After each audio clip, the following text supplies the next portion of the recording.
Yay! We're playing Kero Blaster. Amazing.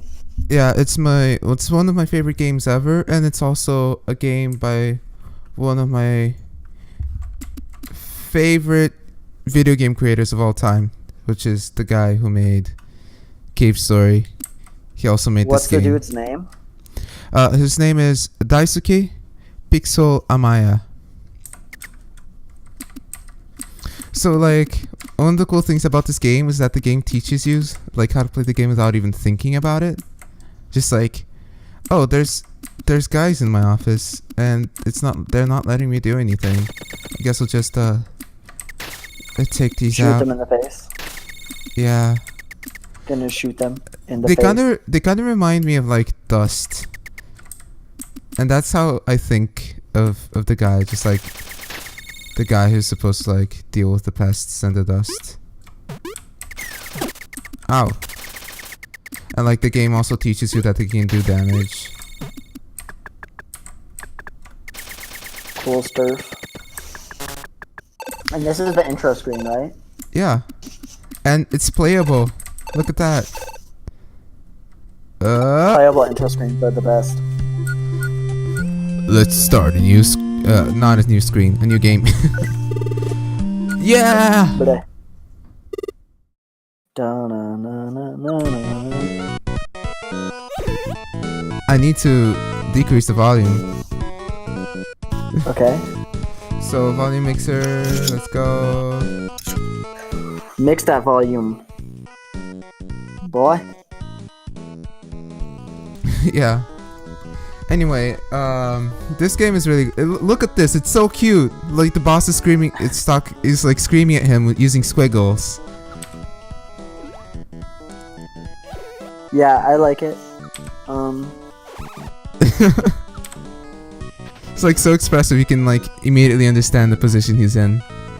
And I like the sort of like the content of the conversation is not important. The president is angry again, huh? We've had nothing but trouble. Must be getting to her. So, the president is actually a really great person. Even though it might seem that she's not that nice. Evil. Like, what exactly is the job again? I love this part. His job?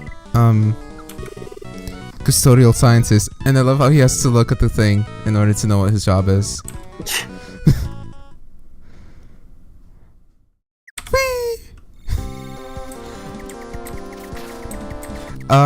This game has a lot of character and it's really nice and adorable and encouraging and I like it. I like it so much. It's kind of, it gets really deep, but like not at this point in the game. At this point in the game, you're just kind of like playing the game. Cool. And deep in a poetic way, not just in like a gameplay way. Gameplay way. What do you do with all these coins? They're kind of like your experience points and currency for getting upgrades to your character. Cool. Because everything has to have RPG elements now. I mean, yeah. Everything has RPG elements. Every single game with characters in it is technically an RPG because you're playing as the character. Jeez. Well, Jeez, this is an jeez. unhelpful definition. Shoot that flower. Shoot the shit out of it. Fuck you, flower. I learned my lesson about flowers playing Undertale. Yeah? Yeah, no, do you remember the intro flower? Yeah. How it's like the like most adorable betrayal in the universe. Yeah. But also horrifying. The Undertale is kind of like immediately unsettling once you start playing the game, right? Yeah. Like the way Yes, the way the font starts shaking in the menu screen doesn't Yeah. really help. It's kind of creepy. Yeah. And that's the end of the Undertale discussion for right now because we're playing Kero Blaster. Yeah. Kero Blaster, brah. Kero Blaster. I imagine that's how say it in Japanese. Kero Blaster. Yeah, that's actually pretty on point. Yeah, I'm pretty much fluent in Japanese actually. I didn't tell you this, but So. yeah. Okay. Anime. I just said like So much- shit Oh, really passionately. cool. I got 18 hearts. I could get a heart boost, Get or that heart boost. or I could live What does a dangerously. heart jar? What does a heart jar do? It's kind of like a fairy in Zelda. You just keep it, and when you run out of HP, it restores HP for you. Oh, cool. Get a heart boost. Boost that heart. For sure. Boost it. Oh yeah. Fish as well. We should totally like play Zelda in this channel at some point, like Wind Waker. Yeah, maybe. I don't know. I can emulate it and record it like Cool. that. So, and plus I have legally bought the game, so it's not illegal for me to emulate it. Cool. At least that's how like This game is weird. why? It's got like the enemies are kind I of mean, like 'cause just you're a custodial frog shooting at plants.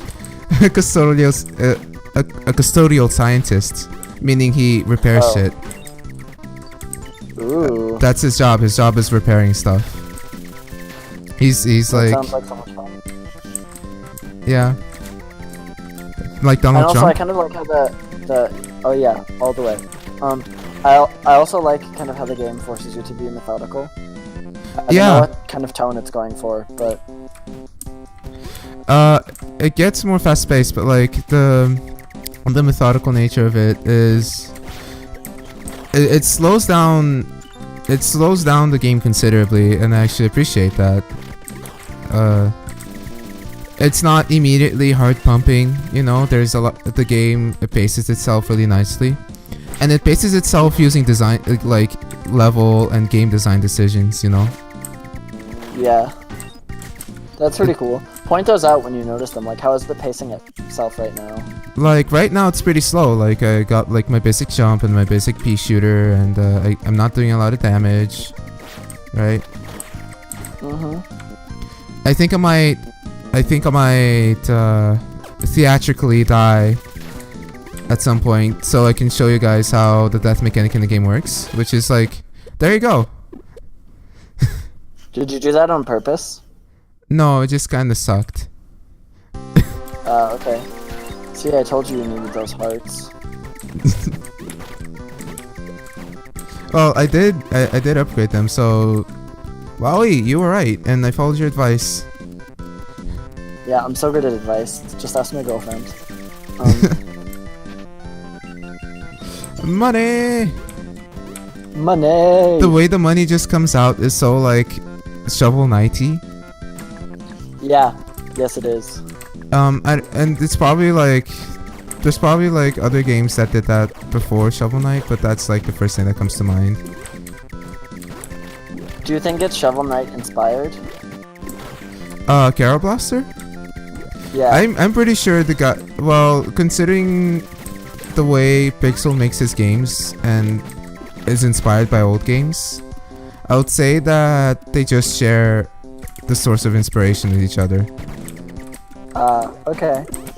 Because you know, I don't know if you know this, but like Shovel Knight is inspired by old games, the same way this game is inspired by old games, right? Yeah, I mean, how can you not know that about Shovel Knight? You play it, it feels so old. And Chivalry. for chivalry, we need to play Shovel Knight. I don't have it on Steam. I have it on 3DS. Fuck. I have it on Steam. Oh, then you should totally play it. It's even better because you haven't played the Yeah. game yet. That's true. Except that I'm not really very good at, like, I don't know. Platforming? No, it's it's not really my type of game, and it's also yeah, I'm also terrible at it. You could I don't know. Can't you trade games or something? Isn't there like a No. thing like that on Steam? Like, oh, trade games. with other people. I mean, yeah, I don't know, but I'm not really so into that. Like, I'll just have the game, and then I'll probably play it at some point. It's just that I wouldn't really have very much to say about the like level design of the game.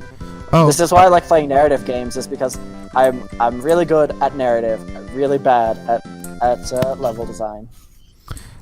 and Kero Blaster is both of those things at the same time. Whoa, you can challenge yourself and not challenge yourself. Yeah.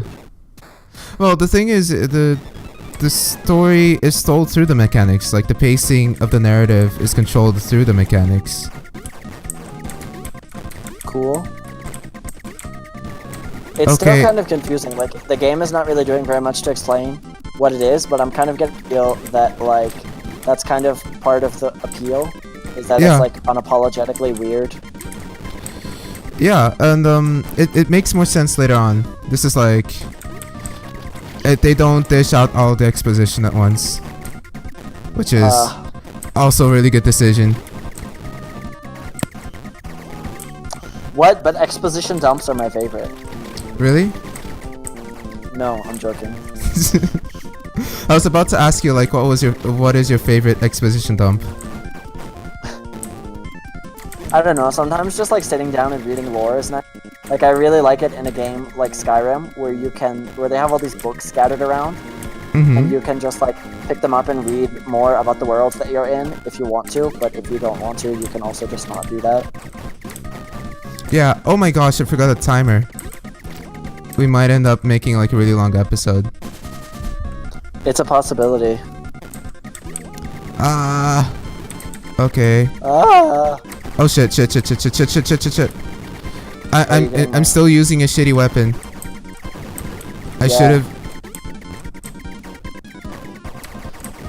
Because when I actually reached the store place, I didn't have enough money for a weapon. Like, as soon as you get like a powerful weapon, this boss becomes like ridiculously easy. But there you go. Whew. Here you go. Whew. Yeah. You got the fan. Ah, this game makes me so happy. Features a wide spread so it's easier to hit enemies. Retains its powder. It retains its powder underwater. That's nice. Always Powder. like retaining your powder. You know, it just makes me wonder, like, how much cocaine do you have to put in a fish tank before your fish get really high? Oh yeah. So this is what makes him custodial scientist, right? Like, he's fixing up these teleport pads. Cool. That's part of his job. Cat, I wonder- Cat and Frog Incorporated. Yep. It makes me wonder if Cat and Frog Incorporated is like a teleportation company.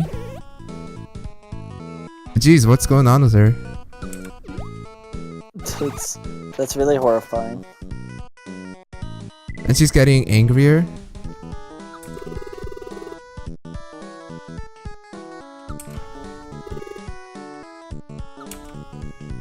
Here, take Heart this. jar! Woo! Whoa! Oh my god. That's I all like you to get. think that he literally just takes the heart and sews it into his chest. like Link eating the heart of his Yeah. enemies. Yeah, exactly. That's how you do it in Skyrim, right? By the way, if there's people watching this, I'm gonna make a heavily modded Skyrim playthrough soon. So look forward to that. Ooh. That should be fun. Yeah, I'm gonna put like a bunch of nonsensical mods. So it can just be like a never-ending adventure, you know? Yeah. Those are always fun. I need to be careful and not be too good at the game that I don't get all the weapon upgrades.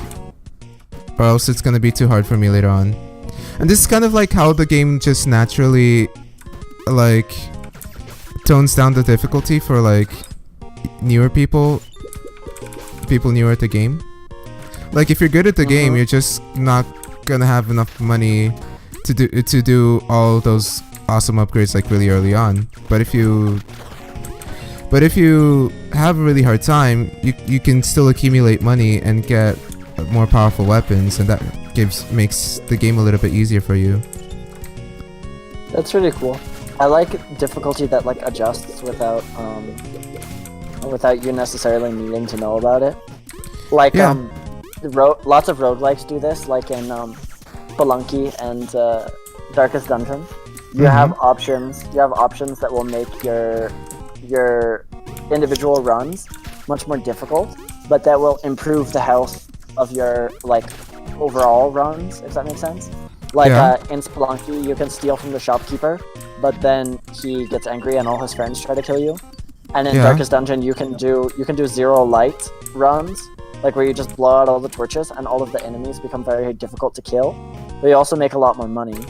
So you're like risking the lives. You're like increasing the difficulty in a sense to like increase your like the stuff that you have available to you, if that makes sense. And it's not expressed in the difficulty setting. Like I don't think it's just Spelunky, and I know that there's not a difficulty setting to Darkest Dungeon. I don't like difficulty settings very much. It's just like But if okay, there's like one happy lining between light and dark in the clouds, and that happy lining is if you call the easiest mode normal mode and make it like the main difficulty setting, then I'm okay with it. Okay. Just like if I'm having a hard time with a game, or if somebody's having a hard time with a game, it sucks that like they have to feel like they're downgrading their game by going to the easy mode, you know? Yeah, I mean, I don't really feel that way because I don't really feel any particular reason to play hard games unless the difficulty is like a part of the way that the game does what it does, like in Dark Souls. And so, sorry, am I distracting you from, not dying? No, this is actually really... Too bad, die! This is actually really good because we get to display all of the mechanics in the game. Oh yeah, cool.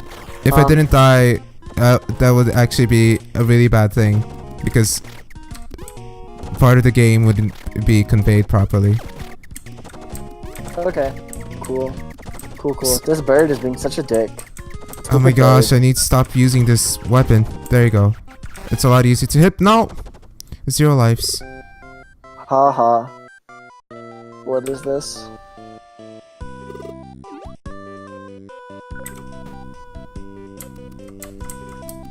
Isn't this nice? Yeah, it's cool. Do you have to pay the people in the hospital? Or is Kero Blaster a socialist video game? Need something and you can get upgrades right after you die? It's pretty cool. Can you buy weapons? No, you can't buy weapons. And I already got 3 hearts, so I'm not gonna get any more. That'd be really pretty badass if you're like still in the hospital and the lady's like, do you need something? And you're like, a gun. She just sells it to you. Yeah, but so this is actually one of like the defining traits of like what helps Kero Blaster and its easygoing tone. Is failing doesn't really mean death to the character, and that kind of like tones down the like stakes of the story a little bit. It's not always like, oh my gosh, it's either life or death. It's just kind of like, it's another day. And yeah, it's a very like breakfast cereal sort of game, where like I feel like it's the sort of like I feel like the ideal feeling for this Let's Play is someone just like sitting there eating their cereal. You like sit there with this game and you yeah, like a Saturday morning, like a Saturday morning cartoon, that sort of comfort. Yeah. It feels pretty derp, but it does a really good job of invoking the tone, I think. Yeah, it's really easygoing and really nice, and it gets and the entire game isn't like this, by the way. It's gonna get more shall we say intense. Oh my god. Ready for that intensity, for them nerfs? Yeah, but like the game like just lets it sit still like this for a while, and it's like it's so peaceful. And I never played a game where I had like such peace of mind throughout my entire game, and a game where I had that feeling and I didn't feel like I was wasting my time, like in Animal Crossing. Mm-hmm. Well, what do you mean by wasting your time? Well, I don't believe it's literally wasting your time, but like Animal Crossing locks away a lot of the content behind like events and random stuff, like random events and stuff like that. And you have to like play every day and have like a schedule. And Oh yeah, that sounds kind of lame. And Oh because of that, because I can't just like sit for like 2 hours and then be done with Animal Crossing, I end up feeling like really antsy and as though I was wasting my time, you know? Oh yeah, it's got like MMO stuff. This is like an ASMR video game, you know? You just sit, chill, whatever. Yeah. It's got frogs in it. And yeah, slightly evil birds. I actually made a Kero Blaster drawing while I was in math class yesterday. Cool. Very cool. I was just kind of getting really hungry. Mm-hmm. Oh my gosh, I'm gonna die if I'm not careful enough. Well, be careful. It seems like an easy solution, you know? It's like talking while playing video games, kind of like, although it's not impossible, it really does take away like your concentration. Yeah. Well, good. I hope you die a whole bunch. That's like my job now, is to make you die. All of a sudden, that is my main goal. Thanks for the motivation. You're welcome. You're welcome. I mean, what are friends for? If it's also really nice because this is actually kind of cool because it's almost like a first playthrough of the game. Almost. In that you suck? Yeah. Good. Like people watching will get a better idea for like how the game is for a first time player. So if they just watch like the first episode of the series, they'll be like, huh, that's cool. You know? Yeah. I'm gonna upgrade the shit out of this guy. Whoa. So cool. Now it's like better. Wait, can I upgrade it more? No, 500 coins. I only have 60. But I can upgrade this guy. There you go. And I have this. You can just like get the hearts you already have back using coins. So that's also nice. Cool. See ya. I love how it's not like exit menu. It's like see ya. Yeah. Yeah, true. Okay, I'm kind of starting to see the appeal of this game. Like, you showed it to me before, and it's kind of not impressive, but now that I'm like thinking of it as kind of a chill experience, I can see what you mean. Yeah, and the game gives you a little bit of time in order for you to get acquainted with all your coworkers in the game. Yeah, that's kind of funny. How long is it? It's about 6 hours long. Okay. So it's like basically a novel read. And that's like, to me, that's the ideal time for like a game, a fully featured game. Because then it gives you a lot of time, even if like production schedule, it gives you a lot of time to add other extra stuff to the playthrough that you wouldn't otherwise put in if you were going for like 15 hours, you know, or 30. Yeah. Or 50. Yeah, true. It's a lot more replayability. I don't really believe in an ideal time for a game, though. Like dependent on what game you're playing. Like I've played like the Walking Dead DLC, which is it's like standalone, like you can play it without having played anything else, was like 45 minutes long, and it was amazing. Yeah, and I'm not saying that everything should be 6 hours long. I just want more games. It's the like game novella length. Yeah, oh my gosh, that screen thing, that Steam thing is really obnoxious. Yeah, it is. Anyway, yeah, I was going for something and then the Steam thing popped up, and I forgot what I was going to say. Tell your friend he's a fuck nut. We're talking about game lengths. Oh yeah, I don't think that like 100-hour long games should cease to exist or anything like that of that nature. I'm just saying that like perhaps the market should be flooded less with like 100-hour experiences and more like 6-hour experiences, you know? Yeah. Especially markets. Yeah, I agree. Especially markets trying to targeting the mainstream, you know, that are trying to get like a wider audience or whatever like things they say, immersion. Because then more people can play their games and finish the games.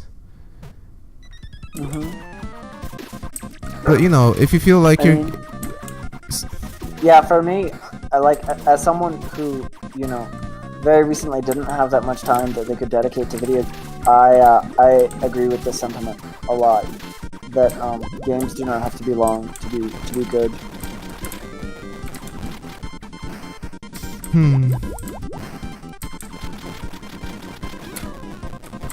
This boss is pretty much just designed for you to get for you to get a feel for how your jumps work. And like how tall are your jumps. That's a pretty good game design decision, and it's also kind of like a tech, because you need to be like pretty good with the jumps, I'm guessing, to like do well in the rest of the game. And this is like, if you suck now, you can be frustrated with this specifically jump-oriented experience instead of with anything else. And I just died. I jumped too soon.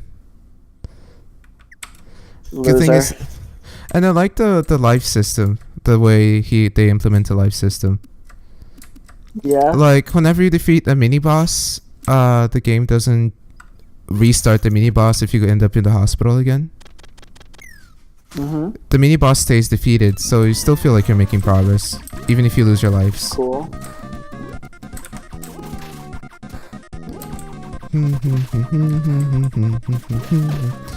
I love the soundtrack. Yeah, I can't actually hear it, but whatever. Technical difficulties, we'll solve them. Did you just get? Yeah, you just got wrecked. Yeah, I can. You're gonna get wrecked. I don't know. You learn to like the soundtrack because I listen to a lot of video game soundtracks, right? And generally, video game soundtracks are like made to get your blood pumping, you know, and like get you excited about stuff. And this game is a lot more chill. So you're like, so a lot of the time you're playing the game. When you're playing the game, the music makes a lot of sense, and because the game is slower overall, right? But like when you're just listening to video game soundtracks, you might, at least to me, I didn't really have an appreciation for that kind of thing. That like slow music, slow and chill. Especially when it came to chiptune songs like this one. Yeah. Yeah, but Joe, I think you should totally listen to the soundtrack on your own time. It's really cute. It's a really cute soundtrack. It's a really cute game. Look at that, I have bubbles. Bubbles. If that's not cute, I don't know what is. Yeah. And check out, if you were paying attention before, you get a chest.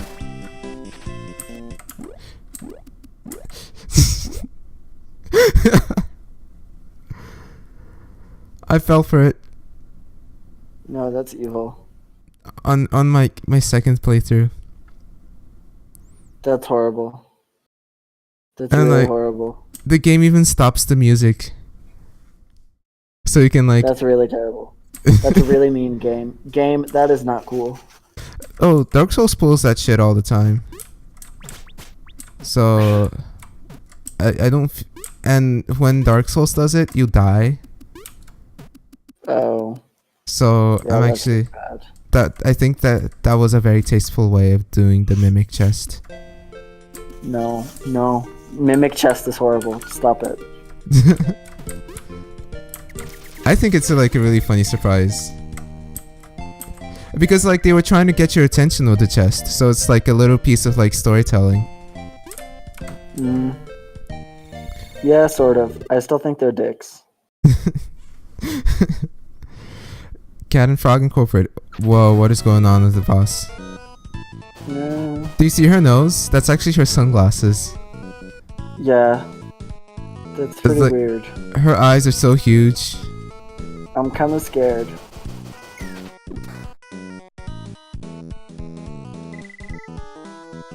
The president is really messed up, huh? I love how they're so casual about it. It's like, nah, everything's alright. Yeah. Is the cleanup not going well? No, it's all on schedule. I see. Dun dun dun. The pink nurse is so cute. 2 more areas left in the quota.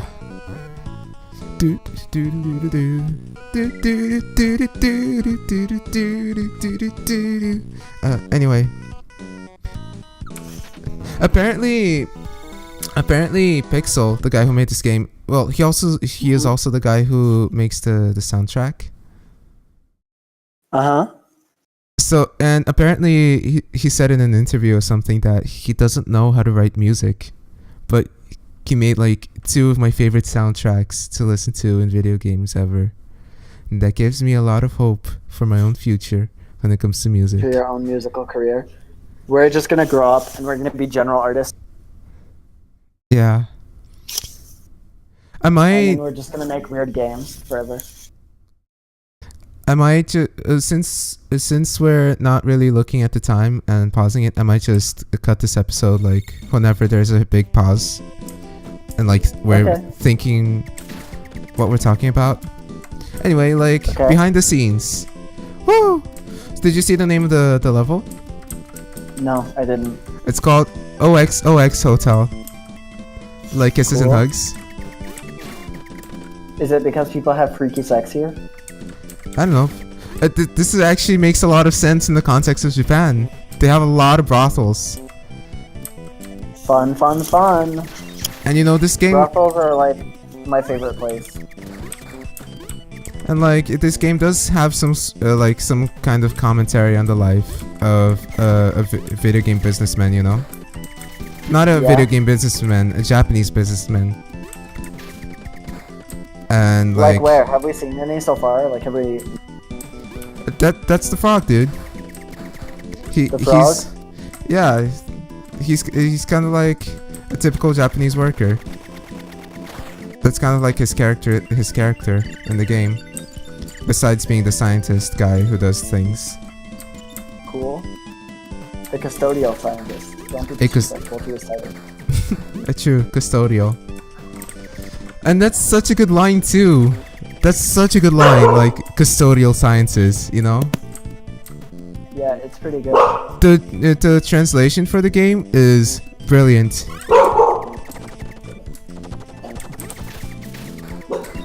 Oh, so that's originally in Japanese? Yeah, the game was made in Japan. Ah, okay. I don't know, I'm just very, like, American. See a thing and I assume it's originally in English.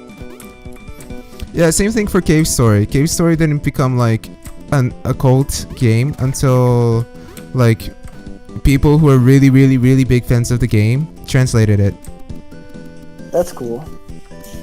That's kind of how the game grew in popularity. So the guy doesn't actually speak English. He might, but I wouldn't know. Ah, okay. Damn your lack of knowledge. This is like one of the weirdest characters in the game. And then he starts throwing books at you. Like he starts off by throwing like coins at you so you can feel good about life. And then he throws books at you to deal damage. That's evil. Yeah, you're a bad man, book man. No, see, this is why nobody likes. Nobody likes the librarian. Yeah. Oh, I got 98 hearts. I can afford another heart boost. Whoa, dude, so good. Whoa. Whee! Whoa. This is like when the songs become like a little bit more like action oriented. Cool. But it's still really chill, you know, according to Video in game accordance to standards. how this game works. By the way, I've been thinking about dialogue systems a lot, and Mhm. it's like, why don't we make dialogue more interactive in games? Like, Like how? What do you mean? you've played a little bit of Undertale, right? And like Yeah. a lot of the game is dialogue oriented. Mhm. And like one of the ways he does it is by making like a part of like the action a mini game, you know, the dodging mini game, so people don't die. So you don't instantly die if somebody deals like a landing hit. Holy shit, lives. Anyway,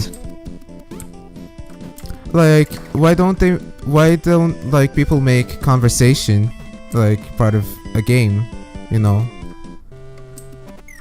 Like, But I mean, what I don't quite understand what you mean because it is part of some game.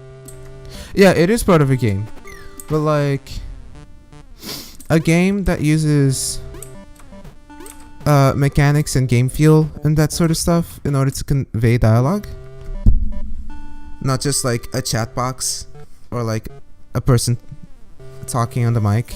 Just like, let's say like a tennis mini game where instead of like pressing next to see what the person is about to say, the way you get the other person to speak is by hitting the ball back to them.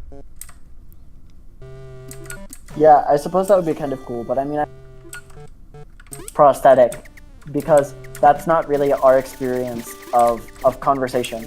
Like, you can have heavily abstracted systems for combat, like, for example, this is probably not what it would actually look like if you tried to shoot a librarian to death, but, and that kind of works because very few of us have experienced combat, and we recognize that this is separate from that.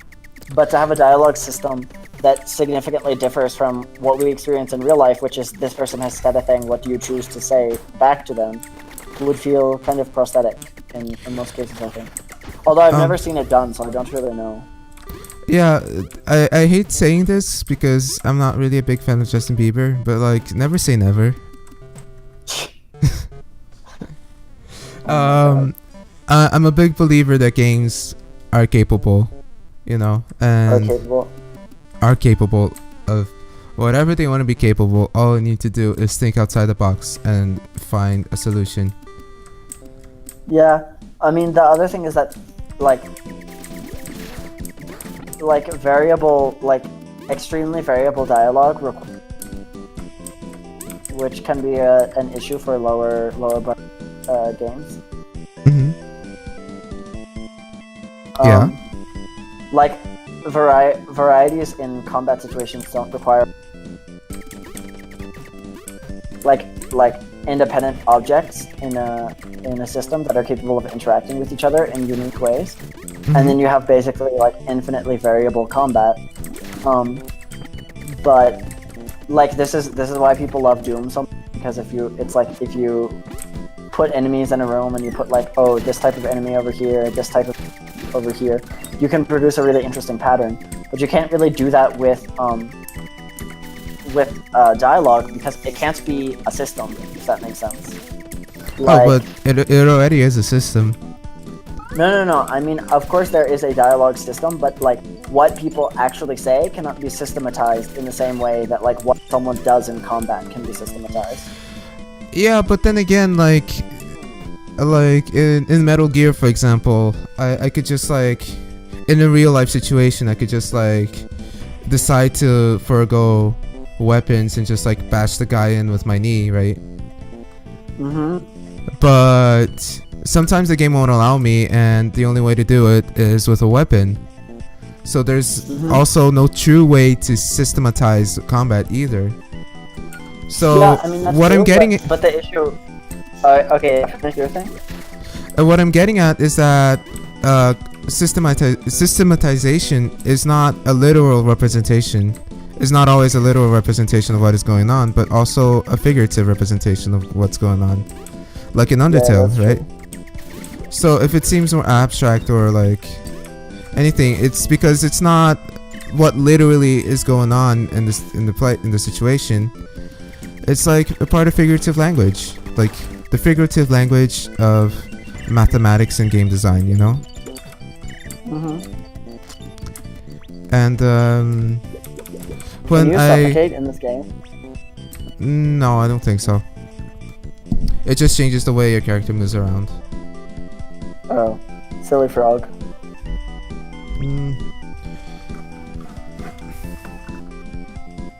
My left hand is beginning to scream in pain from the excessive keyboard use. Excessive keyboard use. Okay, Yeah. cool. After this level, we should probably stop and like take a break for a while. Yeah. Or perhaps after this boss. Oh damn! It's so weird, and like I think the game is made for the sort of person who like is more interested in game than in like coherence, because it's so weird. Or if you're like the sort of person who just is like, this is awesome because it's so weird. I think it's amazing because it's weird, and because I think it's kind of like expressive in different ways. Like how? Okay, I mean, maybe don't answer that question. But don't use that. There's gonna be a boss later on, which is like my prime example of how this. Oh jeez. We're gonna do this next time, guys. Yeah. Next time we'll face the Mole Man, and I will distract Francisco. I'm actually an ally of the Mole Man. I've been the Mole Illuminati. Yeah. Next time on this show, more stuff happens. OXOX Hotel. Yeah. Okay, bye. Bye-bye. Wow, my hand is actually screaming in pain right now.